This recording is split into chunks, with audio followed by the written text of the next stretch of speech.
to help is Ruxana Oosman, who runs Ruxana's Home Interiors in Rutland. She has some great Valentine's tips and a lot of stuff I haven't even thought about. Some of it's pretty simple, though. It's very simple, and I'll tell you, we're basically breaking everything up into two different categories.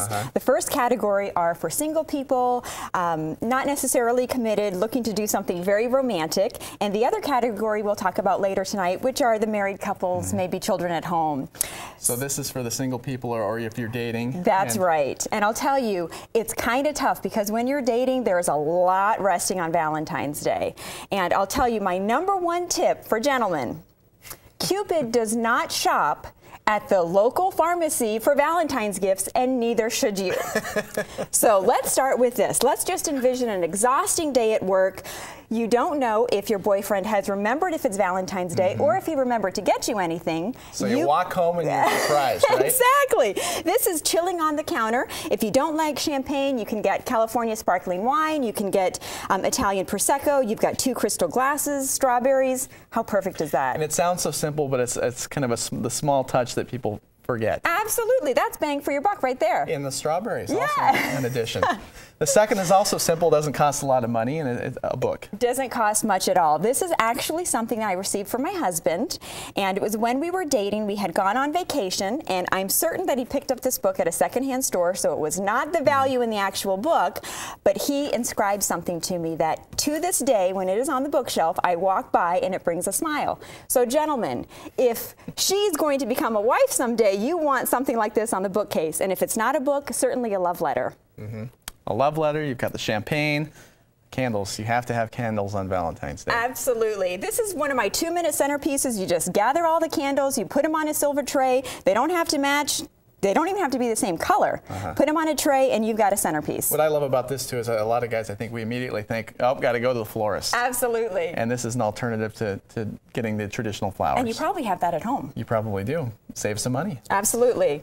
The last thing, this looks, I'm going to say right away, challenging. We've got a heart-shaped napkin. I can't iron, I can't fold, I can't do anything that requires making shapes. It's actually very easy, and the reason that I set that up is a few years ago, Valentine's Day fell on a weekday, and neither my husband or I were really looking forward to going out to a restaurant, and as Gary can attest, the single-digit temperatures and the blowing snow drifts, so he told me he was going to take care of dinner on Valentine's Day, and I'm thinking spaghetti dinner, okay.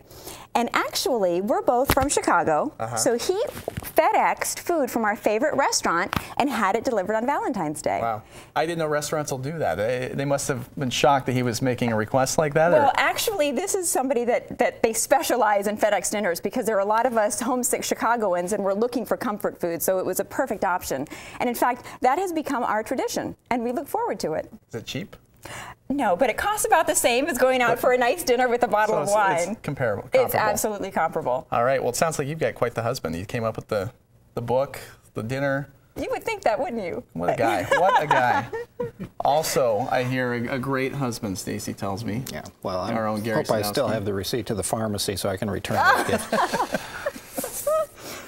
I thought it was good. Just going to try to bring some warm weather.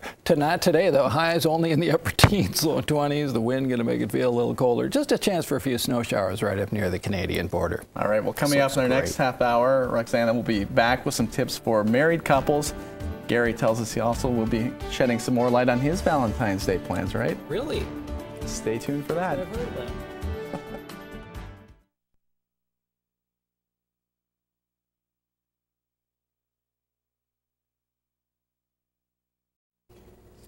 Well, welcome back. Valentine's Day is just now 5 short days away. Hard to believe. Joining us once again, if you missed our last half hour, is Ruxana Oosman. She runs Ruxana's Home Interiors in Rutland, and she's been here this morning to give us some Valentine's Day tips for those of us who aren't very good at planning for the holiday.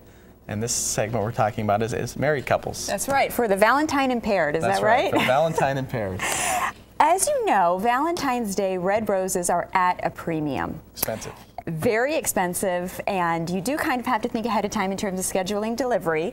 And what I thought, especially for married couples, it's not about the big grandiose gestures, it's about the little moments. Right. So instead of doing 12 roses on Valentine's Day, what I thought would be a great idea is actually 12 weeks of flowers. Wow. And instead of spending a substantial amount of money on one day, you could just easily do a bud vase a week for 12 weeks. 12 weeks. 12 weeks, a dozen roses. That's a long Valentine's celebration. Absolutely. And the vase is, you know, something you might have some of them lying around the house. Yes, but isn't basically 12 weeks of flowers worth one day?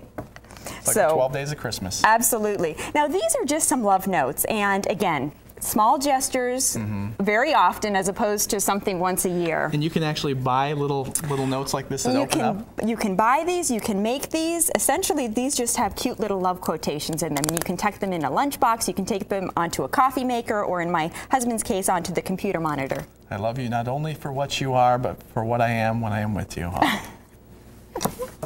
Romantic. Absolutely. Now this, I know we're awfully, awfully selfish, but I asked many of my girlfriends what their #1 desire was for Valentine's Day. Let me guess. Chocolate? No. Not chocolate. Gift certificate to a spa. Gift certificate to the spa. You can't go wrong. You can't go wrong, but I will tell you, you can absolutely do a gift certificate for 2, and you can do a massage in tandem, so at least it's romantic in that sense. Right. And that's for if you, God forbid, did forget about Valentine's Day. This is something you can get Monday morning, Monday very afternoon. Easily, let's, yes. Let's hope us guys don't wait till the last second. Yes. And now we've got all kinds of stuff here. What is this? Well, I wanted to give you and Gary a little homemade Valentine. And what I did is I headed out to a thrift store. I picked up a book. In this case, it's Leon's Prize, and he and his girlfriend won a prize for dancing together. This happens to be a children's book, and it had a lot of colorful pages. And essentially what you do is find a book with an interesting title. You take a heart hole punch. You punch out the pages. Now, I know no guy is going to do this, but perhaps they could use double-sided sticky tape. I actually sewed it into an envelope, and then I tucked the little hearts inside. Wow. That will score you a lot of points. And where do you find a heart-shaped puncher? That would be at any craft store. Who knew? In the books, kids' books, kids' obviously books. Work lots of illustrations. Yes, I have one from Irma Bombeck. I have one romance novel, so there are a lot of options. From Danielle Steele? Yes. Perfect. Perfect for Valentine's Day. It is. And Gary, which one are you going to try? I don't know. Who knew about this? I had no idea. Gary, are you familiar with Beyonce? Sure. I have a great theme song for you. Uh-oh. All the single digits, all the single digits, all the single digits. Keep going. That's pretty much the forecast for the rest of the week. Should we take a look at it? Don't expect any singing. All the single digits. Oh, man, that's not me. That's Kagan. Upper teens, low 20s. Upper teens, low... No, not even going to try. A little breezy today. Just a chance for a few snow showers. We're not going to pile up the snow like we have been the last couple of days. Tomorrow, too, kind of chilly. Highs in the teens. A little bit warmer as we head into the weekend. But a chance for snow showers each and every day. Our best chance for that is going to be on Sunday. We could get a few inches of snow. And then just a few snow showers again for Valentine's Day and Tuesday as well. Well, we know you can sway back and forth. We saw that in that commercial. So maybe if you sing and he can sway. And you hum? Yeah, okay. Go ahead. All the single digits, all the single digits, all the single... Not feeling it. Have a great day, everyone.